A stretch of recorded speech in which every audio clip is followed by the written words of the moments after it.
Hello, bonjour et bienvenue à tous dans la saison 2020 NFL de TD Actu. Bienvenue pour les previews 2020, un jour une preview, c'est le concept. On va quand même présenter un petit peu tout ça pour la première.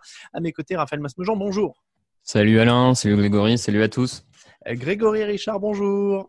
Salut Alain, salut Raphaël, bonjour tout le monde.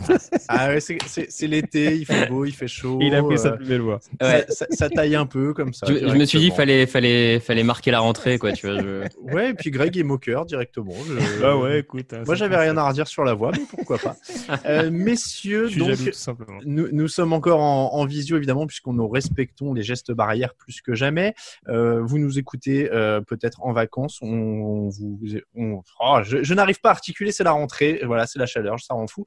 Je disais donc, vous nous écoutez peut-être en vacances. On espère que vous allez bien et continuez à faire attention quand même. On vous explique le principe. Donc, un jour, une preview pendant tout le mois d'août et même un petit peu plus. Nous mettrons chaque jour en ligne une preview d'une équipe NFL 10 à 15 minutes pour parler un petit peu de tout ce qui vous attend dans cette saison avec les équipes. On parlera évidemment un petit peu de ce qui s'est passé pendant l'intersaison.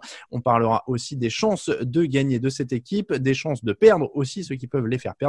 Factor X, pronostic, un petit peu tout ce qu'il faut savoir en complément aussi des fiches de preview d'intersaison que vous retrouvez sur le site. Elles sont publiées à chaque fois le même jour, donc n'hésitez pas, si vous écoutez le podcast, à aller jeter un œil sur le site pour avoir plus de précision à l'écrit et n'hésitez pas, si vous êtes sur le site, à écouter le podcast pour avoir d'autres avis. On vous remercie évidemment de nous suivre. Et ne vous inquiétez pas, on aura des émissions plus longues qui arrivent évidemment à la fin de l'été. Et puis éventuellement une soirée et la reprise sur un rythme normal. S'il y a des matchs, évidemment, messieurs. On le précise parce qu'on est honnête avec vous, les 8 premières previews sont enregistrées d'une traite juste avant la deadline pour renoncer à la saison à cause du Covid-19. Donc, on croise les doigts pour qu'il n'y en ait pas trop. Je garde un œil sur les écrans au cas où il y a quelque chose qui bouge. Mais on espère être pas trop lâché par les joueurs en cours de route entre l'enregistrement et la mise en ligne. La première émission, messieurs, est consacrée aux Cincinnati Bengals puisque comme les previews écrites du site, nous allons aller dans l'ordre inverse du classement de l'an dernier, l'ordre de la draft évidemment, avec évidemment la seule nuance où on change, c'est pour le vainqueur du Super Bowl et le finaliste qu'on met tout à la fin. On commence donc, messieurs, par les Bengals. L'intersaison, c'est la saison dernière, c'était 2 victoires et 14 défaites. Évidemment, la grosse arrivée, c'est celle de Joe Burrow, le premier choix de la draft. Ils ont aussi rajouté quelques linemen comme Xavier Su'a-Filo sur la ligne offensive, DJ Reader sur la ligne défensive, Trey Waynes sur le poste de cornerback, Von Bell au poste de safety. Yati Higgins aussi qui est arrivé au poste de receveur parce qu'on va quand même parler de Joe Burrow. Parmi les pertes, évidemment, une page se tourne, Andy Dalton est parti, Tyler Eifert aussi, Cordy Glenn aussi, donc il y a quand même pas mal de choses qui ont bougé. Darqueze Dennard, Dre Kirkpatrick aussi sont partis, qui étaient quand même là depuis un moment. Pourquoi peuvent-ils gagner? Grégory, déjà on va quand même te poser la question parce qu'on commence par toi, c'est dans la continuité de nos émissions draft quasiment, puisque la vedette c'est Joe Burrow. Peut-il, comme il l'a dit et comme on l'a mis sur le site il y a quelques jours, s'attendre à gagner beaucoup de matchs?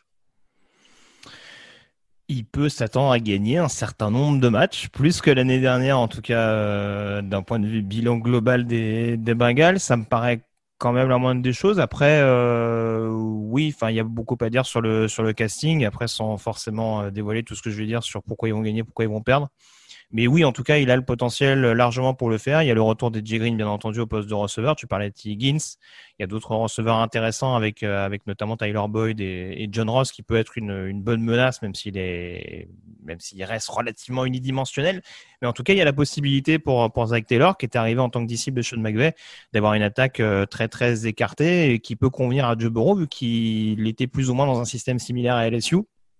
Donc, en tout cas, oui, il y a largement potentiel, pour répondre à ta question, de remporter un certain nombre de matchs. Donc, ce qui fait qu'ils peuvent gagner des matchs cette saison, c'est cette attaque aérienne. C'est A.J. Green, Higgins, Tate, Ross, Boyd, Joe Mixon, tous les skill players, normalement, ils sont plutôt pas mal. C'est ça, oui, parce qu'en plus, ils ont quand même le luxe d'avoir 2 running backs qui sont en plus capables de sortir efficacement du backfield. Et puis tout simplement, de surfer un petit peu sur ce renouveau, parce que Andy Dalton n'était pas un mauvais quarterback fondamentalement. Mais c'est vrai qu'à force, en plus avec le côté coup de massue régulier en play-off. Voilà, je pense que les Bengals étaient dans le sillage de leur ancien head coach Marvin Lewis, étaient tombés dans une espèce de routine. Et le fait justement d'avoir cette restructuration avec le changement de head coach l'année dernière et justement ce nouveau quarterback capable de booster l'attaque, de donner vraiment une nouvelle énergie à cette équipe-là, ça peut en tout cas être un facteur qui peut permettre à Cincinnati de regagner de nouveau et d'être de nouveau compétitif dans cette AFC Nord. Raphaël, est-ce que tu y crois à cette grande attaque aérienne? Sur le papier, je rejoins Grégory. Il y a quand même des noms moi qui m'attirent et du peu que j'ai vu de Joe Burrow, il a un profil en tout cas intriguant, assez explosif. Donc forcément, ça peut donner quelque chose. Après, je pense qu'ils sont encore vraiment une marche en dessous du reste dans la division. Enfin, peut-être pas de tout le monde. On reviendra progressivement sur d'autres équipes à d'autres moments dans nos pastilles. Mais en tout cas, ils ont quand même du retard sur les autres équipes de la division. Donc, ça peut leur permettre de gagner quelques matchs. Mais moi, enfin, à titre personnel, j'en vois pas beaucoup. Hein. Est-ce qu'il y a d'autres atouts, Greg? La ligne défensive, je suis assez curieux de voir ça. On présente pas Carlos Dunlap et Geno Atkins qui sont des forces assez régulières. Il y a un Carl Lawson notamment qui a eu quelques problèmes de blessure sur le pass rush, mais qui peut en tout cas être une valeur intéressante vu qu'il est plus baladé de defensive end à linebacker depuis l'arrivée de Zach Taylor. Et puis il y a bien entendu l'intégration de DJ Reader en tant que vrai nose tackle capable de faire du grabuge et d'occuper un ou deux joueurs sur la ligne offensive adverse. Donc c'est vrai que ça aussi du côté de Cincinnati, malgré les playmakers qu'ils avaient, il n'y avait pas un nombre de sacs qui pouvait correspondre à ce qu'on pouvait attendre. Ça peut être une donnée qui va changer en 2020 et ça peut là aussi rebooster clairement un effectif qu'on a besoin. Oui, alors je suis assez d'accord. J'avais la même note que toi. Moi, la défense, enfin la ligne défensive, en tout cas, m'inspire bien. DJ Reader, ça pourrait être une des signatures sous-côté de l'intersaison pour apporter un peu de viande à cette ligne à côté de Geno Atkins, qui reste quand même un joueur, même si il est plus aussi dominant qu'il y a quelques années, mais qui reste quand même un joueur de premier plan. Dunlap Lawson, c'est quand même pas mal. Donc c'est pas mal au niveau de la ligne défensive qui avait pas été démentielle quand même ces dernières années. Mais il y a une opportunité de renouveau, Raphaël. Oui, vous l'avez déjà bien détaillé, hein, avec surtout l'arrivée de DJ Reader, qui à mon sens est celle la plus importante cette intersaison pour redonner un coup de boost à cette ligne défensive. Donc ça peut être pas mal. Maintenant, en défense, pour la partie défense, ça fait pas beaucoup non plus. Je trouve que c'est vraiment le seul secteur fort dans cette défense. C'est pas mal. Il y a des équipes qui, à mon sens, n'ont pas de secteur fort du tout dans leur défense. Donc c'est pas si mal, hein, mais pas de secteur fort du tout. Ouais, voilà. Donc bon, à voir. Alors, on l'a dit, c'est vrai qu'on commence par les équipes mal classées. Donc, a priori, en effet, des fois, les arguments pour la victoire vont être assez limités. Et en effet, la défense, en défense, la ligne semble assez seule. Pourquoi ils peuvent perdre? Là, il y a plus d'arguments. Greg, est-ce que le premier, c'est pas la ligne offensive? Ils autorisent 48 sacs l'an dernier. Il y a des équipes qui font pire et qui vont en play-off. L'an dernier, les Titans avaient autorisé plus de sacs que les Bengals, par exemple. Mais a priori, la ligne offensive leur fait très mal sur le papier. Oui, c'est ça. Après, je pense que c'est deux facteurs différents. À mon sens, Tennessee avait des lacunes sur le pass rush, mais était largement meilleur sur le jeu au sol, hein, ce qui a contribué notamment à la grosse saison de Derrick Henry. Cincinnati, il n'y a pas grand-chose l'année dernière qui a fonctionné, notamment le jeu au sol avec le pauvre Joe Mixon qui essayait de se dépêtrer comme il pouvait alors qu'il n'y avait aucune brèche qui se libérait. Et ce que je trouve assez dingue, ça rejoint d'ailleurs, parce que les auditeurs ne l'ont pas vu, mais quand tu as cité la signature de Xavier Su'a-Filo, Raphaël a levé le sourcil pour montrer qu'il était impressionné. C'est vrai que c'est quand même dingue de se dire que un secteur qui a été autant en difficulté en 2019, on l'a si peu considéré cette année. Alors, certains me diront à raison qu'il y a notamment le retour de blessure du left tackle Jonah Williams, le premier tour de l'année dernière, qui a été drafté en provenance d'Alabama. Mais bon, ça fait quand même extrêmement léger et j'ai pas dans l'idée que le bust Billy Price ou Bobby Hart, notamment sur le côté droit de la ligne, puisse vraiment permettre à Joe Burrow d'être protégé efficacement. Ça va lui faire un peu bizarre de passer de la ligne offensive de Louisiana State à celle des Bengals. En tout cas, si d'un point de vue développement, c'est aussi triste que l'année passée. Bon, et puis en défense, pour le coup, tu le disais, enfin tout le monde le disait, la ligne est bonne. Derrière, c'est quand même plus incertain, quoi. Les linebackers, il y a beaucoup de rookies. Derrière, on l'a dit, ils ont perdu des joueurs d'expérience. Donc, ça s'annonce aussi compliqué. C'est pire équipe de la ligue, je crois, sur le run-stop l'année passée, si je me trompe pas au niveau des chiffres, hein, symbolisé notamment par cette action dingue de Lamar Jackson, où avec 3 spin moves, il avait effacé la moitié de la défense.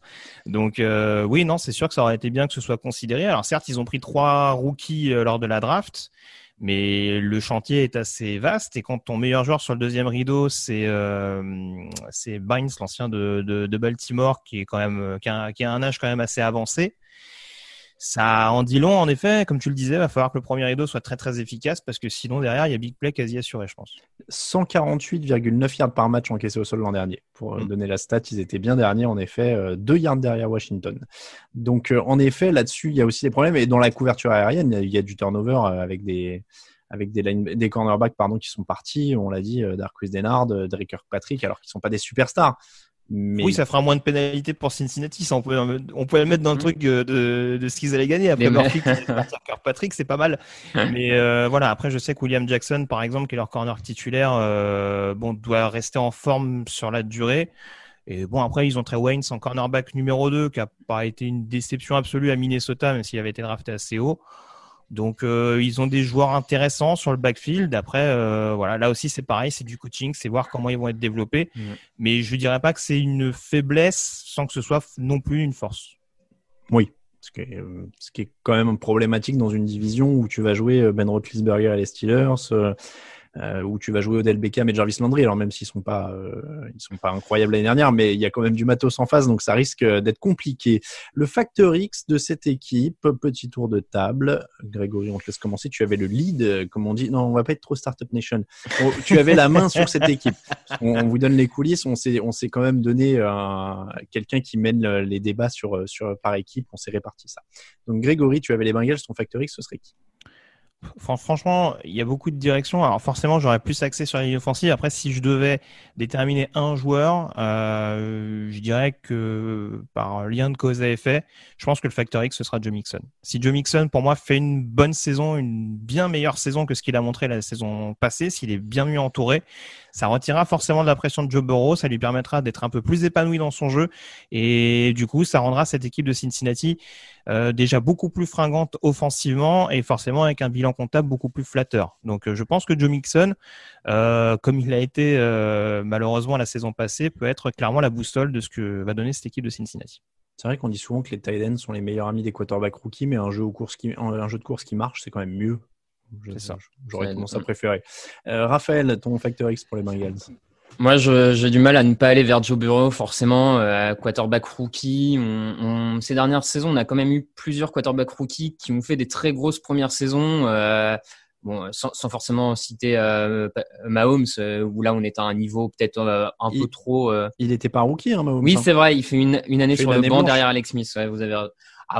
Bon, moi, je considère première année sur le terrain. Première année titulaire. Ouais. Mais bon, voilà, on a eu ces dernières années quand même des quarterbacks qui nous sortaient des belles premières saisons. Donc, j'ai envie de dire que le niveau de Joe Burrow, directement, jour J, premier match sur le terrain, va quand même avoir un impact forcément sur cette équipe. Et pour moi, ça reste un des facteurs X parce que de son niveau va quand même découler le nombre de victoires qu'ils sont capables d'aller chercher.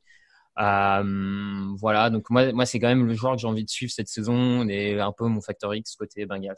Moi, je te rejoins parce que rien que sur le fait qu'il va donner le ton, quoi. C'est-à-dire que s'il arrive à créer un petit peu un renouveau d'espoir, de l'entrain, quelque chose. Enfin voilà, comme l'ont fait certains rookies. Enfin, je pense à Matt Ryan qui fait une bonne première saison, par exemple, il y a quelques années.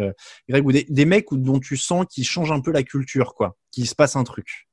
Donc forcément, t'es obligé de le regarder pour ça, quoi. C'est un numéro 1 de la draft. Il a un truc excitant. Il sort d'une saison où il a été champion, où ça s'est passé bien. Donc voilà, faut qu'il apporte cette petite excitation. Donc ce sera Joe Burrow pour moi aussi. On passe au pronostic, messieurs. Ils ont un calendrier. Alors Chargers at Browns, à Philadelphie, les Jaguars à Baltimore, à Indianapolis, les Browns, les Titans. Semaine de repos en semaine 9. Ensuite, ils vont à Pittsburgh, à Washington. Ils jouent les Giants. Ils vont à Miami. Ensuite, ils jouent les Cowboys, les Steelers. Ils vont à Houston et les Ravens. Il y a quand même du monde dans ce cas. Déjà, ils sont dans une division difficile. Et en plus, il y a du monde. Le voyage à Houston, il n'est pas cadeau. Le recevoir Dallas, c'est pas facile. Les Steelers, oui, ça, c'est leur division. Les Titans en division. Les Colts. Ça va pas être évident. Il y a les Eagles à Philadelphie et les Chargers en ouverture, même si les Chargers sont plus Philip Rivers. C'est d'ailleurs le match typique où ça peut, tu vois, contre une équipe des Chargers avec Tyrod Taylor probablement, commencer par une victoire pour Bureau pour mettre un peu le feu au truc, ça peut être sympa, même si derrière, ça paraît compliqué avec cette division-là. Grégory, combien de victoires pour toi? Un bon 5-11. J'étais sur la même chose. Ça me paraît pas mal. Ce sera toujours une progression, hein. Mais bon, on l'a dit, il y a quand même un chantier qui me paraît assez vaste sur plein de secteurs. Les voir taper la fiche égale ou positive, pour moi, c'est encore un gros fantasme à l'heure où on se parle. Ouais, 5. Raphaël? 4. Allez, ça fait 5 et 4. Juste un petit, rapidement, en bref, un meilleur scénario, pire scénario. Si tu dois imaginer leur saison, c'est quoi le meilleur scénario? Genre le meilleur, moi je vais vous donner un exemple pour vous donner le truc, mais un meilleur scénario, Joe Burrow prend feu, la ligne tient un minimum, leur attaque carbure, elle est top 10 de la ligue et ils accrochent 9 victoires. Ouais, pour moi, le meilleur scénario, c'est ce que tu dis, mais autour de 7-8 victoires, quoi. Où d'entrée, tu passes à presque une fiche équilibrée, pas loin de la positive. Moi, je te rejoins sur le contexte, mais plus autour de 7-8 victoires, par contre. Non, après, ça rejoint ce que tu disais tout à l'heure, mais c'est sûr que s'il y a bon début de saison, en tout cas, il y a peut-être possibilité. Les Chargers à domicile, en effet, avec le changement de quarterback. Après, tu as Cleveland, Philadelphie à l'extérieur. C'est pas les équipes qui seront peut-être le plus en confiance pour démarrer la saison, même si je les vois meilleurs que Cincinnati. Et après, tu as Jacksonville en semaine 4. On a dit meilleur scénario. Regarde, Cleveland en semaine 2, Odell Beckham est déjà brouillé avec la moitié de l'équipe. Philadelphie, il n'y a pas de receveur. Philadelphie en semaine 3, Carson Wentz est blessé, évidemment, en fin de saison. Il commence à 4-0. Après, on avait vu une saison où Arizona avait commencé à 4-0 pour finir à 4-12. C'est vrai, ça arrive aussi. Bon. Le pire scénario, évidemment, ce serait un Joe Burrow qui marche pas. Oui. Bon, après, c'est pas ce qui me choquerait le plus. De toute façon, oui, ça va pas aider, je pense. Mais je le répète, je pense que le pire scénario, ce serait une nouvelle blessure de Jay Green dès le début de saison. Parce que, voilà, malgré tout, malgré le talent que peuvent avoir Boyd ou Higgins, c'est pas équivalent à ce que peut proposer Jay Green comme solution viable dans les airs. C'est donc la fin de cette preview de la saison des Bengals. On remercie tous ceux qui nous soutiennent sur Tipeee. N'hésitez pas à les rejoindre. On reprendra la liste des remerciements avec la première émission de rentrée en format long. Mais merci à vous parce que vous avez été nombreux à nous soutenir pendant l'intersaison. Vous retrouvez les previews en version écrite avec le point de vue d'un autre rédacteur sur TD Actu, le site, et avec encore plus de détails sur tous les posts et sur toutes les transferts si vous voulez avoir une vue écrite, parce que là on cite beaucoup de choses et de stats à l'oral, donc vous pouvez avoir le point écrit sur TD Actu. Pour nous suivre, évidemment, touchdownactu.com pour le site, @TDActu pour Twitter, Facebook, touchdownactu en entier pour Instagram. Toute l'actu de la NFL, c'est sur touchdownactu.com. Merci beaucoup Raphaël, merci beaucoup Grégory. À demain pour une nouvelle preview. Cincinnati Bengals, that's the team we're gonna cheer to.